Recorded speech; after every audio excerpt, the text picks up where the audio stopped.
It's later darker than usual, with only the distant hum of the wind against the windows to keep you company. A feeling lingers in the air. Something old, something wrong, something watching. Have you ever been in a place where you could sense it, just know that something is following? Something you can't see, but you can feel it closing in. You brush it off, but it keeps tugging at you, like a shadow that refuses to let go. Tonight, we're going into the heart of one such place. A small, quiet town, cloaked in its eerie calm. It seems harmless at first, but as the night deepens, so do its secrets. Secrets that you'll wish you never uncovered. Are you ready to face them? Will you dare to walk into the shadows that have been waiting for someone like you? Stay with me. What's to come will make you rethink every place you've ever felt safe. Have you ever felt truly alone? Or are we always being watched at just being the corner of our eyes? Don't answer yet, because the real horror is closer than you think.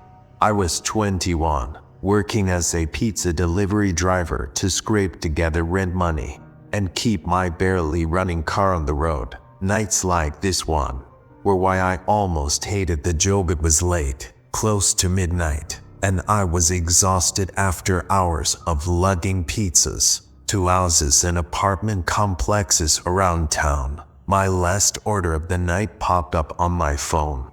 A single large pepperoni to a house on the outskirts of town.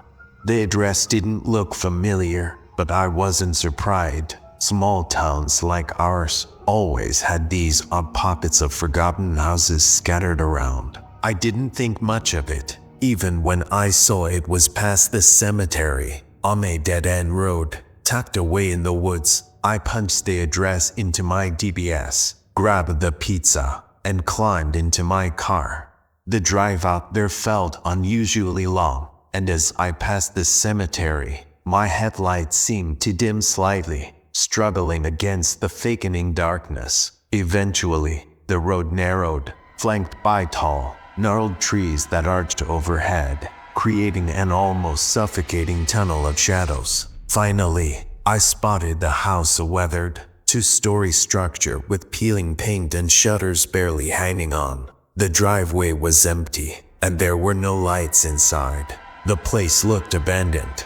I parked my car and hesitated, gripping the pizza box tightly. My phone had no service, so I couldn't call to confirm the order. Glancing at the ticket again, I saw the address was correct. I took a deep breath and walked up the creaking porch steps. The wood groaned under my weight, and the air felt cold, colder than it should have been for a summer night. A strange, eerie silence hung over the property.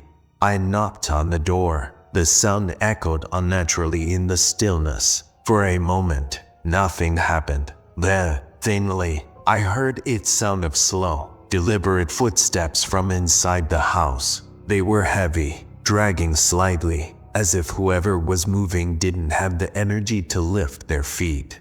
"Hello," I called out, trying to sound more confident than I felt. "Pizza delivery." The footsteps grew louder, closer, then stopped just on the other side of the door. I held my breath. "Wait, do."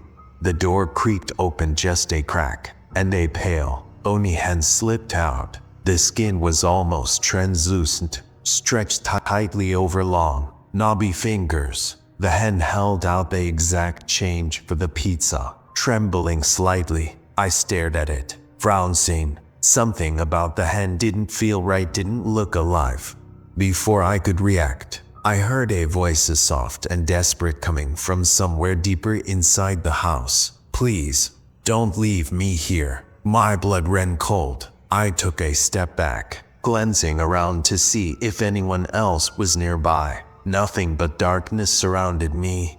"Are you okay?" I stammered, my voice barely audible over the pounding of my heart. The hand didn't move, it just hung there. "Wait, do." The voice came again, louder this time, filled with fear. "Please help me. Don't leave." My instincts screamed at me to run, to get in my car and leave, but something kept me rooted to the spot. Against my better judgment, I leaned closer to the crack in the door, trying to see inside. The darkness beyond was impenetrable, like a void. "Tell," I called out, my voice shaking. "Do you need help? Should I call someone?" The footsteps started again, but this time, they sounded like they were retreating, moving further into the house. The hand slowly withdrew into the darkness, and the door began to close. "Wait," I shouted, stepping forward, but the door slammed shut with a force that sent a shiver down my spine. The porch creaked beneath me as I turned to leave, but before I could step off, I heard the voice again. It was fainter now, almost drowned out by the oppressive silence. "Don't go, please. They won't let me leave." That was it. I dropped the pizza box on the porch and bolted for my car. I fumbled with the keys as adrenaline surged through me. I half expected to see someone or something chasing after me as I sped down the narrow road, but the rearview mirror showed only darkness. When I got back to the restaurant, my manager was still there, counting the till. I blurted out the story, my words tumbling over each other in a rush of panic. He raised an eyebrow, pulling up the address on the computer. "That's weird," he said, after a moment. "We don't have anyone listed there. Are you sure you got the right place?" I showed him the ticket, but the system said the order hadn't been placed. The address didn't even exist in the delivery zone.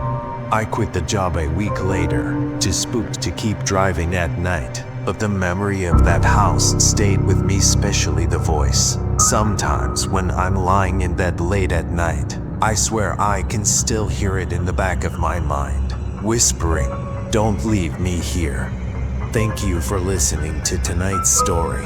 What do you think? What do you believe happened that night? Was it just a strange mistake? Or something far darker? The truth, or maybe the terror, lies deep inside places like that house. Let me know what you think. Could it have been a warning, a cry for help, or something far more sinister? Until next time, stay safe, and remember, even the quietest places often hold the darkest secrets.